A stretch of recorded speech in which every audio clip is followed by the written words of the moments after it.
There has been a lot of research in recent years that basically has shown that kind businesses outperform their unkind competitors over a 10-year period by 34% in EBITDA and 17% in profit. So somebody listening to this now who's running a small business says, I like the idea of this. Where do I start? How do I implement this? Very good question. So depending on the size of your business, so if you're a small business owner, then the first question is, when have you last talked about collaboration with your staff, right? Have we ever sat down, or when have you last sat down and say, okay, what's working in the way we work with each other and what isn't working? What would we like to improve? What would improvement look like? And, you can either do that yourselves, just in a team meeting, get everybody involved, or of course you can get somebody like us in and, to facilitate a half a day or a day around that. And then, we can help you maybe use the KindValue framework, if that's attractive to you, to help you do that in a more structured way. But it's not the only way of doing it, especially, again, if you're quite a small business, a really good debate about collaboration. And again, include in that debate around how safe do people feel to speak up. And that's where sometimes, even in smaller businesses, an external facilitator is actually a good thing, because they are trained to get this stuff out and create a safe environment. Because, of course, if you haven't got a safe environment, people might not speak up about what they really think. And that's the piece you need to achieve first, because once you've created an environment where people speak their thoughts, you can get to those behaviors and how do we want to cooperate and how do we want to collaborate and what do we want to change in the way we do that is certainly the first step into that future of a kind business. And I think the other thing it's important is, so once you've got a psychologically safe environment where people speak up their thoughts, then it's a good time to then look at, okay, what does kind mean to us? What would kind behavior look like for us? And also, how would we want to monitor that we're all keeping on track? Because again, one of the big advantages of a small business is you literally can involve every single person in the business in creating that environment. You don't have to rely on, in a much bigger business, you have to rely on your next, L-1 and 2 to basically make sure that the message actually gets through the way it needs to get through, and then the engagement, it becomes more structured and sometimes a little formulaic because of the sheer numbers and the complexity of the organization. If you're a small business, you don't have that. Nicole Bachmann, and she's going to be explaining how kindness can increase sales and profitability. So before we get started, can you give us a brief overview of your expertise so that people know where you're coming from? Okay, thank you very much. Hi, Francis, and hi, everyone. I'm delighted to be here today and walk and talk with Francis. So the name is Nicole Bachmann. The company I've been running for 23 years is called Haywood Mann, and we facilitate long-term competitive and collaborative edge. Now, what does that mean? It's basically about helping leadership teams understand that the way they treat their people makes a huge impact on the profits of the company, the EBITDA of the company, and the way the company innovates and creates, and whether it's there for the long term or not. Because long-term competitive edge is certainly very much dependent on how you treat your people, as well as the environment you create for them, as well as obviously the technical details that you need and whatever it is your business is doing. And make sure that the operations work well and that the finances are okay as well. So it all works in orchestration. And part of that is actually kindness. And I think we're going to talk a lot more about what we actually mean by that and what the impact of it is. Maybe just as an immediate preview is that there has been a lot of research in recent years that basically has shown that kind businesses outperform their unkind competitors over a 10-year period by 34% in EBITDA and 17% in profit.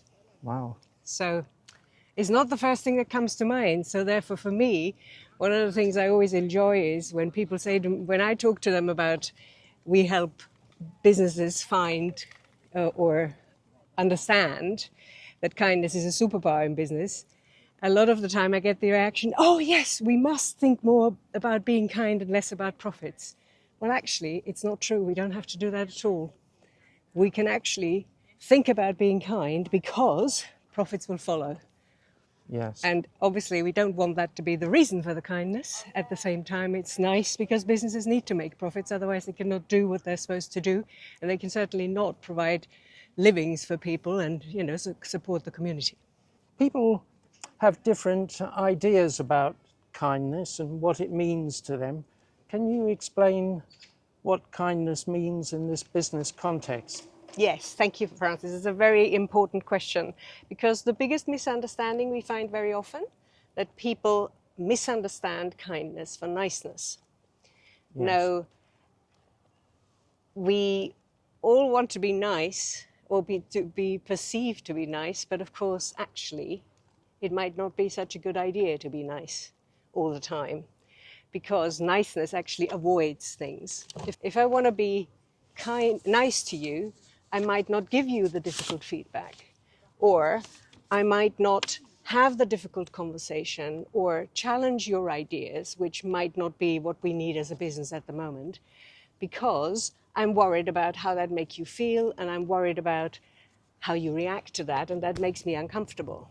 Whereas kindness is actually about being clear about things like that and making sure that you know, and we have agreed, what is it that we need to achieve as a business? What is it that you need to achieve and I need to achieve, and how does it match? Right.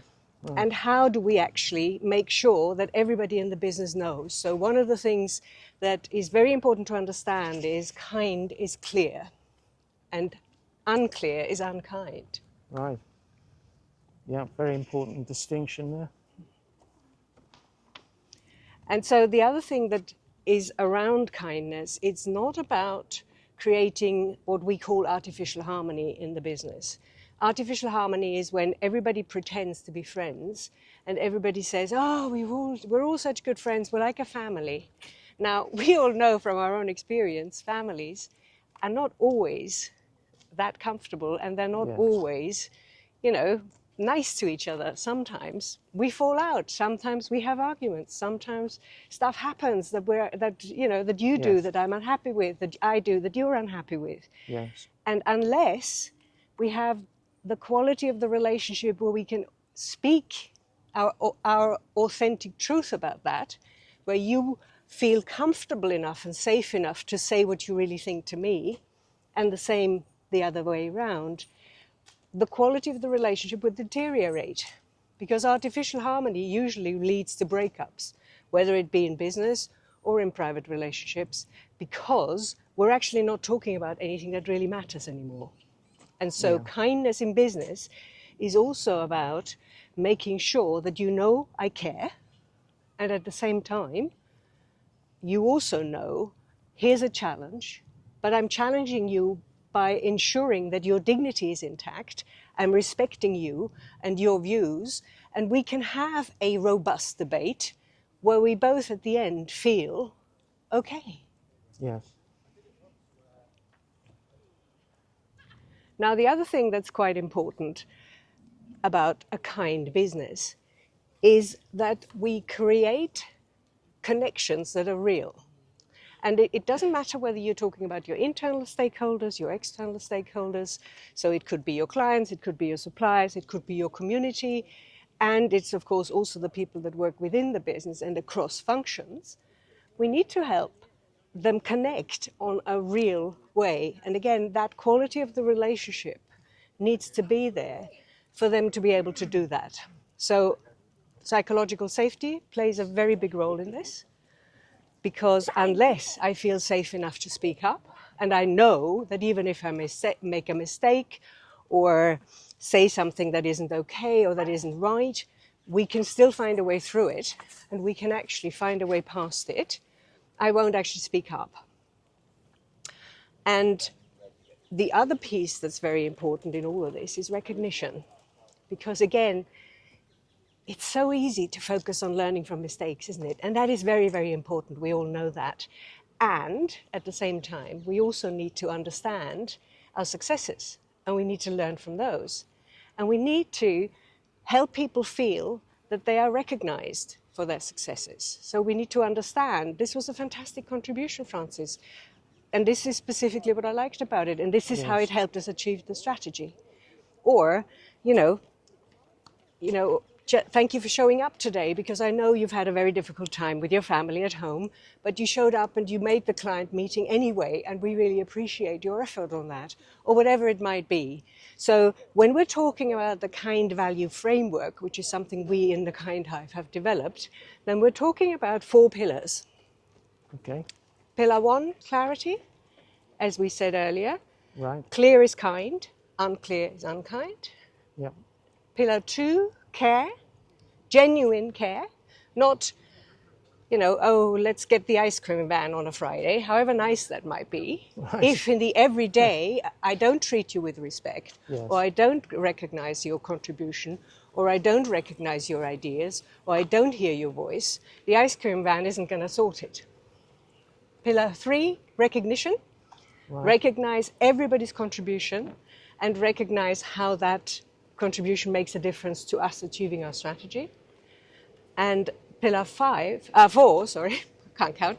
Pillar 4, connection. Genuine connection that allows us to have relationships that really work with each other, and where we can speak up our true thoughts and not be worried about that. So the psychological safety is a big part of that pillar. Now, those are the 4 pillars. And then, of course, kindness also goes across 3 levels. And one of the things that very often surprises people is that actually it starts with ourselves. Right. So kindness to self is actually a non-negotiable basis of kindness across those 4 pillars, because it's very difficult to be kind to others if you're very stressed, if you're totally exhausted, if you're, I don't know whatever happens in your life, but it's basically really making it difficult for you. The first level that people are often surprised about is actually kindness to self. How much time are you spending on self-care? How much time are you spending making sure you are okay? And especially if you're the leader of the business, whether you're the owner or whether you're a function leader or whether you are part of the C-suite or the leadership team, if you yourself are continuously stressed out, are continuously exhausted, the likelihood of you being able to self-manage your emotions enough to have constructive debates and constructive conversations and constructive feedback sessions with your people is very low. And so that kindness to self and having some routines in your day that ensure that you are in a good place emotionally is actually essential for the whole kindness value framework to work. Now, let's say you do that. The next level, of course, is kindness to others. So that's about your teams and the rest of the organization and the other functions. So whether your team is one of 2 or one of 200 or 2,000 or 20,000 or 200,000, there is something about helping each other understand what are the values of the organization and how do we actually live those. Because the value of the KindValue framework that provides to organizations is that it allows them to define behaviors according to their values for all the 4 pillars across the 3 levels. And that allows them to create a collaboration framework where everybody knows what's expected of them and how we want to behave with each other, and then how we don't behave with each other. And once you know that, and once you've agreed that, and this is essential, by the way, that you involve the teams in that, because if you just, mandate it from the top, there's going to be an issue, because of course people will feel put upon, especially because behavior is, it's very easy to be in the illusion that actually it's obvious how we behave professionally and how we are kind to each other. But actually it's not, because kindness depends on the other person. So what I might think is really kind, somebody else might think is really unkind or even patronizing. Let me give you an example. For instance, there are people who love to be lauded in public, right? So that you can do nothing better for them than to recognize their contribution in front of the whole team, and so they're the center of attention and they love it. Now, you might have other team members for whom that is the worst nightmare, because having the limelight on them is the worst thing you could possibly do to them. So being kind to one person is not necessarily being kind to the other, and we have to establish a dialogue, and we have to ask and involve our people and engage our people in understanding what do we as an organization understand kind behavior to look like, and what don't we expect it to look like. Yeah. So that's what you can do. So that's within the to kindness to others, so level 2. And level 3, of course, that involves the community, because we are certainly all aware these days that people, planet, profits.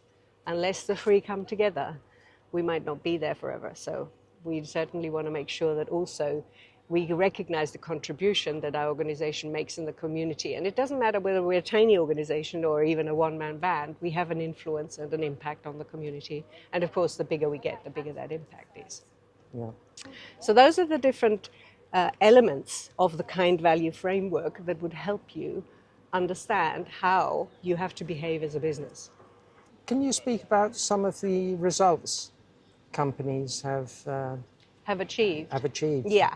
As I said right at the beginning, one of the biggest benefits of kindness is actually that it contributes to the bottom line. So kind cultures make businesses more successful, and they make businesses outperform their competitors, and they make businesses be along in the long term.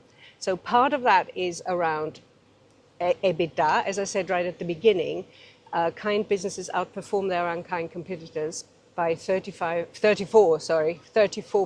EBITDA over 10 years and 17% in profits. Also, we've had in the events we've been running over the last few months, we've also had some fascinating case studies, including a business that has actually doubled their turnover in four years by pivoting their culture from an unkind one to a kind one.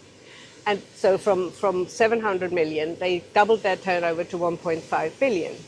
And the other thing that it solved for them is they had a major issue with churn, as in people leaving the business quite early. Okay, so you were speaking about doubling the turnover.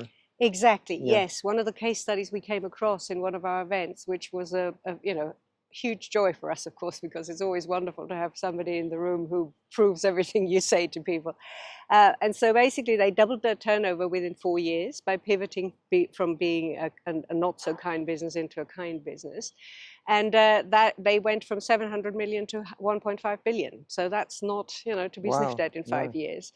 And the other thing is they had an issue with turn of staff. So, the industry they're in has usually very fast staff turnover, and their turnover was 27% when they first started, and 4 years later it's 7%. So, that makes a huge difference, because we all know that, of course, recruitment costs, replacement costs are quite high for a business, especially as you have to keep training people, you have to keep, helping them and helping them understand how the business works, exactly what we need from them. So you can usually have a period between 3 and 6 months until somebody is fully contributing that you've just recruited. And that's not even taking into account the costs of if you have to go with headhunters and all that sort of stuff. So there's additional costs. So bringing the staff turnover down from 27% to 7% is a huge benefit to the business. Now, the other thing that's interesting is that innovation increases quite considerably. And it makes sense once you start thinking about it, doesn't it? Because, of course, people who feel safe, who can speak their mind, who find their ideas acknowledged, recognized, and also valued, will bring more ideas. And also, people who are remunerated and rewarded according to team performance rather than individual performance will also automatically move towards, supporting each other in the team. So all of that increases creativity. It increases the ability of the teams to prevent problems rather than solve them. And therefore, with all of that, of course, the operation quality goes up, and also, again, the EBITDA benefits hugely from that in the midterm. So there are a lot of tangible benefits for the business to pivot from a not so kind culture to a kind culture. And maybe let's talk about that pivot for a minute, because how do we do that? So as we said, a good beginning is using something like the KindValue framework to review your values and actually make sure that everybody understands what that looks like on a Monday morning, and the behaviors we expect you to show and expect you not to show. And then, of course, that needs to be managed by the managers, and there needs to be feedback from the colleagues, but also from the managers to regarding those behaviors and whether you are displaying them or not. And so the next piece that needs to happen is that you review your performance management system. And your performance management system needs to pivot towards a team performance management and remuneration system from an individual, because if you create a competitive environment, people will compete against each other, and therefore they will not share all the information you might want them to share, or all the tricks and tips that they would have to share. Because if I'm pitted against my colleague regarding performance and regarding what I carry home at the end of the day, which I might need for the education of my children, or maybe I have a parent at home who I need to care for, or whatever it is that we need the money for, and I have a mortgage to pay, then of course, if that depends on me competing against my colleagues, then I will do that. Whereas if that depends on collaborating with my colleagues, then I will do that. So it needs to be, the performance management needs to be looked at regarding, is it actually rewarding team behavior and collaboration, or is it rewarding individual contribution? And also, are we monitoring it? Because one of the things that we've seen certainly a fair amount of time over the last 23 years when working with leadership teams is the goodwill is usually there, right? Nobody wants to be unkind or have a culture that's toxic. However, the enormous pressures that economically, and whether it's shareholders, whether it's stresses, whether it's competitiveness in the market, whether it's uncertainty in economic circumstances, the pressure on the leaders of businesses is very, very high. And so it's easy to believe that the only thing that counts are results. And of course they do count, because without the results, you cannot make any money. If you can't make any money, you can't hire anybody. If you can't hire anybody, you can't pay their salaries. So, the business does need to perform. And if that's all that counts, and if the behaviors of how we achieve the performance don't matter, all of us will take our eye off that ball. Whereas if you make that one of the balls that is equally as important, so if you reward and performance manage behavior as much as you do results, and if that's a 50-50 split, then everybody will look at it, and we will recognize it, and we will reward it, and we will acknowledge it, and we will create a culture where actually we are all happy to walk in on a Monday morning. And that is a wonderful place to be. And the stuff that happens in those businesses that do that, regarding creativity, innovation, problem prevention, just fun, laughter, is enormous. And that's really where then the economic success will follow. So somebody listening to this now who's running a small business says, I like the idea of this. Where do I start? How do I implement this? Very good question. So depending on the size of your business, so if you're a small business owner, then the first question is, when have you last talked about collaboration with your staff, right? Have we ever sat down, or when have you last sat down and say, okay, what's working in the way we work with each other and what isn't working? What would we like to improve? What would improvement look like? And you can either do that yourselves, just in a team meeting, get everybody involved, or of course you can get somebody like us in and to facilitate a half a day or a day around that. And then we can help you maybe use the KindValue framework, if that's attractive to you, to help you do that in a more structured way. But it's not the only way of doing it, especially, again, if you're quite a small business, you know, a really good debate about collaboration. And again, include in that debate around how safe do people feel to speak up. And that's where sometimes, even in smaller businesses, an external facilitator is actually a good thing, because they are trained to get this stuff out and create a safe environment. Because, of course, if you haven't got a safe environment, people might not speak up about what they really think.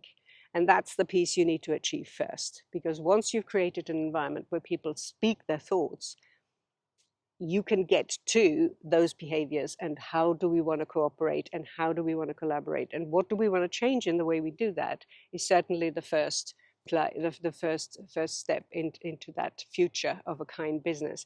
And I think the other thing it's important is, so once you've got a psychologically safe environment where people speak up their thoughts, then it's a good time to then look at, okay, what does kind mean to us? What would kind behavior look like for us? And also, how would we want to monitor that we're all keeping on track?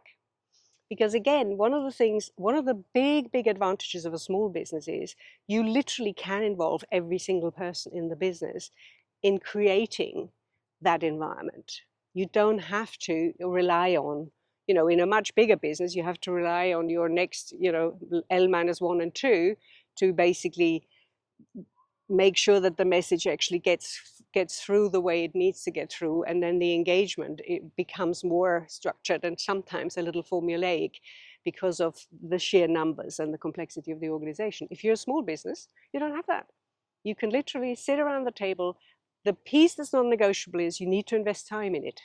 And again, if people currently are tentative about speaking up, then don't give up, keep going, and help them understand gently and slowly that they can speak up, that their contribution is valued, and you really want to hear what they've got to say without filters and masks and without being polite. Because once you get there, that's when everything becomes possible, and that's when it becomes also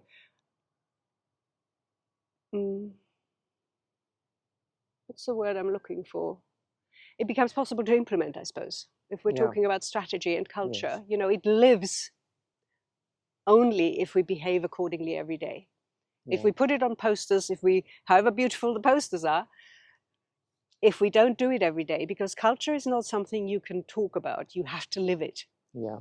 And engagement, you also can't talk about, you have to live that. Yes. And if you live both of those, then especially as a small business, I think you can make some very clear steps that will actually do that.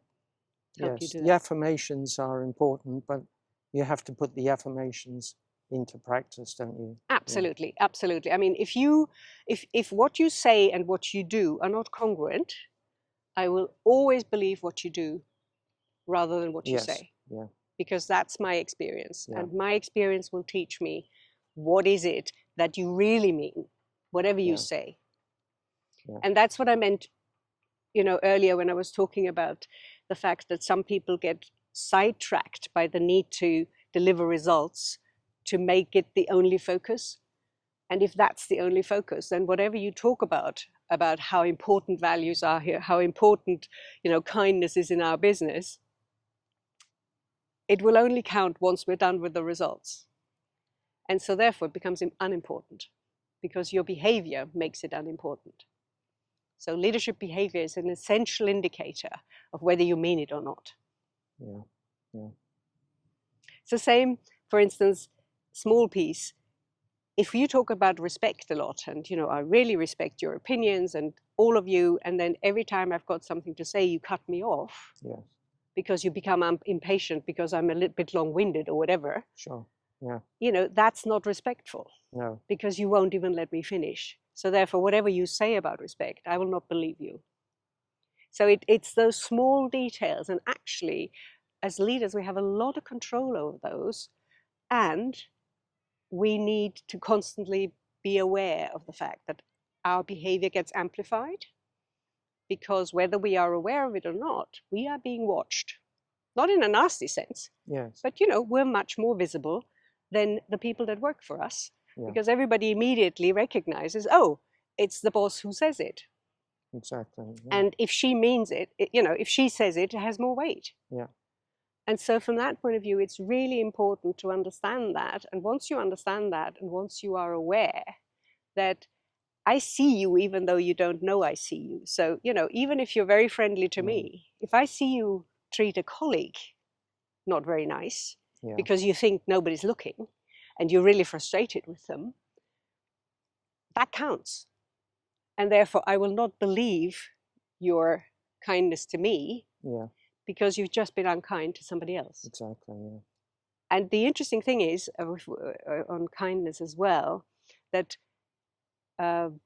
Natalie, who is one of my collaborators in KindHive, has done a lot of research in kindness. And one of the things she's also found is that seeing kindness makes a big difference to the culture.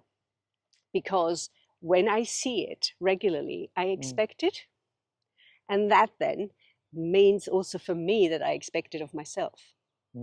So this watching for each other's behavior, not in a monitoring sense, in the sense of we have cameras everywhere and, you're going to get punished if you're not behaving right, but getting people engaged and getting people to agree, and then getting people to watch out for each other and saying, okay, are you, you're unkind today. What's happening? What's going on? Because maybe, I don't know, your kid just got suspended from school and you're totally stressed. Yes. And it's nothing to do with me, but until you tell me, I don't know that. Whereas once you tell me, I can be empathetic, and maybe, talking about it helps you. And then we can resolve whatever that unkind situation was relatively quickly. And I think that's one of the big important things, that most of the time, the stuff that goes wrong in businesses are based on misunderstandings, on two people coming from a totally different point of view, or a totally different emotional state, or something happened in their lives that has nothing to do with the actual situation. And that's why the reaction is a bit off. Yes. And if we feel safe enough to notice it, and if we can both, take a moment, stop, and say, maybe I was a bit off. Maybe I was a bit rude. Maybe I was a bit too assertive, or too short. Maybe I did cut her off. If we can take a moment to recognize that and say, look, I'm sorry, this is what's happening in my life at the moment. That's why I'm a bit stressed today. Can we talk about it tomorrow? Or if we have to talk about it today, maybe can we just take 5 and get a cup of tea? Because all of that helps us, because we're all human, right? Yeah. None of us can be kind 24/7. Yeah. Because we have it is stresses about, and strains. bringing back the humanity into business. Yeah. Exactly. And making sure that we're talking with each other instead of about each other. Yes. Because that's a very good sign of a toxic culture. If people are not talking with each other, as in, if I've got an issue with you, I'm not coming to you, I'm going to my colleague and bitch about you. Yeah, that's not good. And then you don't know what's wrong. You just notice the energy is off, right? So you feel my negative energy, but you don't know what's wrong. And unless I'm willing to tell you, how are you going to know? And if you hear it from the colleague, it's worse, because you're thinking, well, why didn't you come to me? Yeah. So it's those pieces, right? So it's hard, to be honest, Having a kind culture isn't for the faint-hearted. It's hard to do because it requires us to be aware of ourselves, love ourselves as we are, be kind to ourselves, and then once we're at that stage, we can focus on other people, find out what they think is kind, and then find a middle way that works for both of us. Yeah. And then multiply that by team, multiply that by functions, and then you understand why it's not that easy to achieve. And it takes real intention, and it takes action towards that intention. Yes. Okay, I'd like to thank you very much, Nicole, for agreeing to do this talk. It's been very, very interesting. If people listening would like to get in touch with you and learn more about your services, then how should they do that? Well, thank you very much, Francis. It was certainly a great joy to be here with you. I really enjoyed myself, and it's also to be in the wonderful Regent's Park on a sunny day. So Yeah. hey, this is such a brilliant idea to actually do the walk and talk in parks. I love that idea. So getting in touch with us is easy. So the name is Nicole, Nicole Bachmann, Bachmann, and there's a LinkedIn profile. That's a very easy way of getting in touch, or Francis will, I think, give you the details of the telephone Yes, I'll number put all the contact details below. and the Yes, email. yeah. The other way is we have a Kind-Hive page at LinkedIn, so you can know more about what the KindHive does and the sort of webinars we run and events we run. And we will also be we'll be involved with just literally confirmed this morning, with the business show in the autumn here in London on the 12th and 13th of November. And we'll also be involved with the Global Women Innovation Awards. So there's various different ways of experiencing what we do. And of course, we'd be delighted to have a conversation with anybody who would like to get in touch with us and listen to either come to one of our events, or have a more in-depth conversation about how kindness could make their business more successful. Absolutely, yeah. Great. Is there anything else you'd like to add? No, I just think it's so important. I'm so delighted that you are featuring, the members of the KindHive in your series, because I do think in these very, very difficult and challenging geopolitical and economic and overall planetary times, it is so important that we understand as humans, yes, we really need to work with each other, and we need to find ways. And it's very hard at times, and it's very easy at other times. yeah, But it's always worth the effort, and it always gets to more exciting things and more positive, constructive things. So we want to construct a world for our children and their children that is still there. Yeah. Yeah. And Couldn't kindness agree is more. an important part of that. Absolutely, yeah. Good. Well, if you enjoyed listening to this talk and you got something of value, then please like, share, and subscribe. See you at the next one.